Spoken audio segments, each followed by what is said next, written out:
changing your life one story at a time. This is the Chicken Soup for the Soul podcast with Editor-in-Chief Amy Newmark. Hey, it's Amy Newmark with your daily dose of Chicken Soup for the Soul inspiration. It's Friend Friday, and today we have a special guest for the second time, Dr. Mike Dow. Dr. Mike is the New York Times bestselling author of The Brain Fog Fix. He co-wrote his latest book, Healing the Broken Brain, with his brother David, who is a stroke survivor. And Dr. Mike is a licensed psychotherapist who has a master's in marriage and family therapy and a doctorate in psychology. You may have seen him on TV because he makes regular appearances on The Today Show, Rachel Ray. He's one of Dr. Oz's core experts, and he's a recurring guest co-host on The Doctors. He also has hosted shows on TLC, E, VH1, and Investigation Discovery. Mike, welcome back to the Chicken Soup for the Soul podcast. Oh, thanks so much, Amy. Thank you for having me again. I really appreciate it. Well, I love talking to you because you believe in practical advice. And that's what I love. I love showing people that they have within them the tools that they need basically to be the mechanics of their own life. And I know that's how you approach therapy as well. Absolutely. As you and I were discussing the other day over lunch, I love cognitive behavioral therapy because it's so easy to use these 30-second takeaways. You know, how can we reframe the way we're thinking about something or feeling about something so that we can really use those inner resources, those inner tools to change our lives each and every day? And I'm guessing that watching your brother recover from his stroke helped you to see that we do have the tools within us to help ourselves. Tell us about what happened with your brother David's stroke, which led to your new book, Healing the Broken Brain. Yeah, so it was really incredible, Amy. You know, my brother had a massive stroke when he was just 10 years old. They told us that he should be put in a nursing home for the rest of his life, that the stroke was just too big to ever recover. Well, guess what? My brother believed that, you know, when you get sick, you get better. So he was armed with this inherent childlike optimism.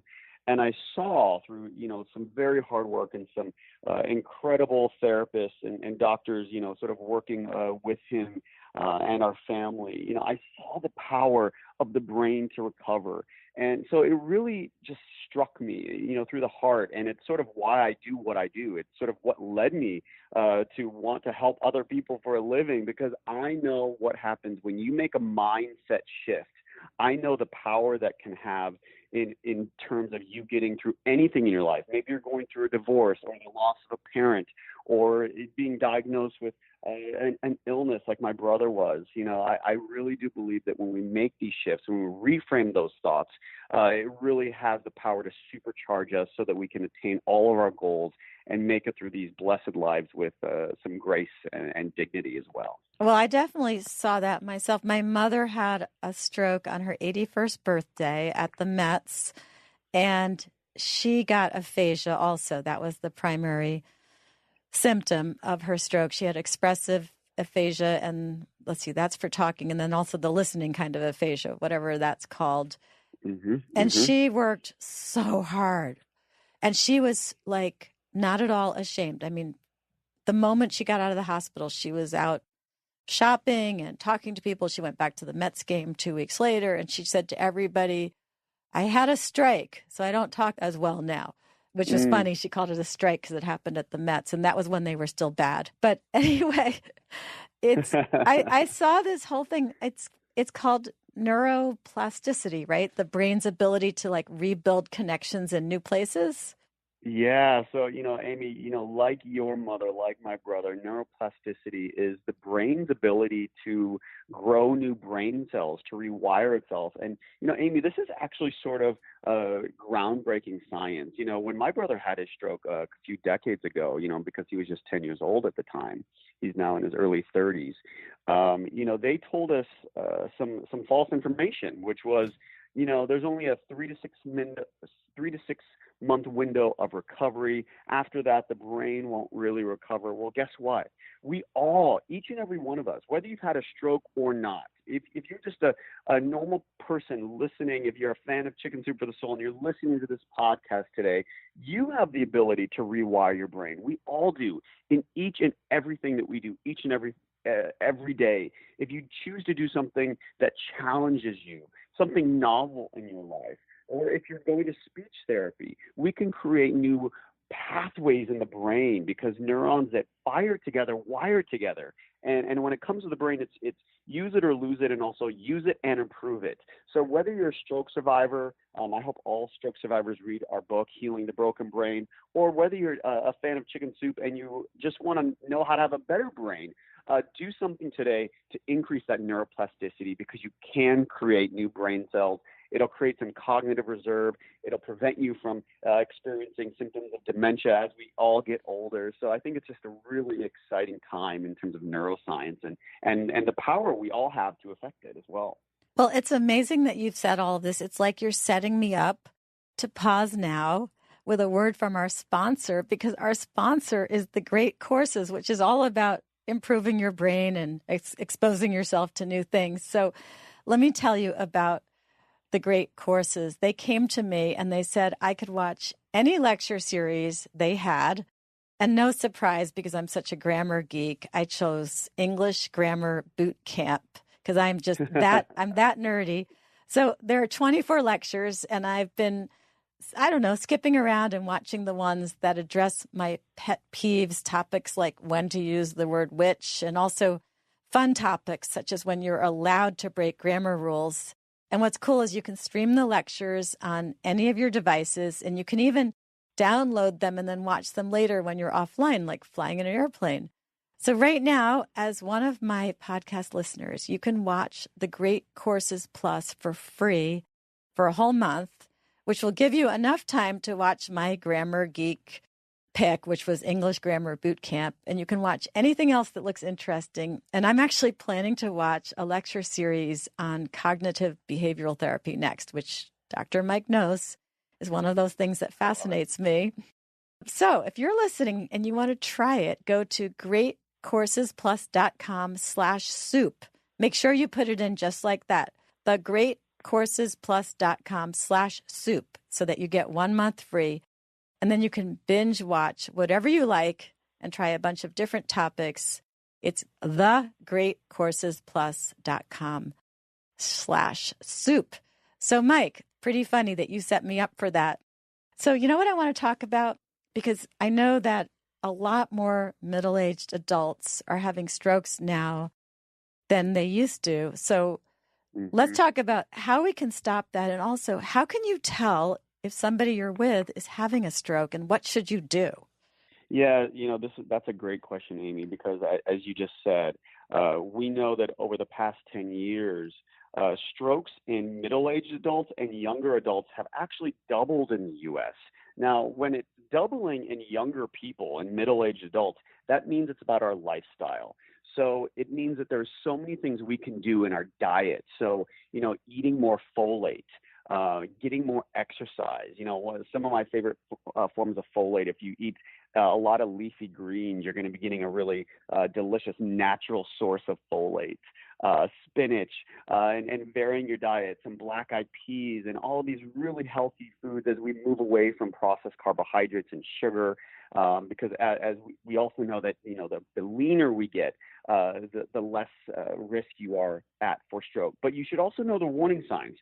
Remember the acronym FAST. You notice your face drooping on one side. Arms, lift up your two arms. Do you notice that one arm, is there change? One arm goes up more than the other. S, speech, like your mother. Is speech affected? Is your brilliant mother confusing words or slurring their speech? And T, time is brain. Now, we know time is brain means that there is what we call the door to needle time, right? So there are some advancements, but you have to get to the ER within about 4 hours of the stroke occurring. Otherwise, it's too late.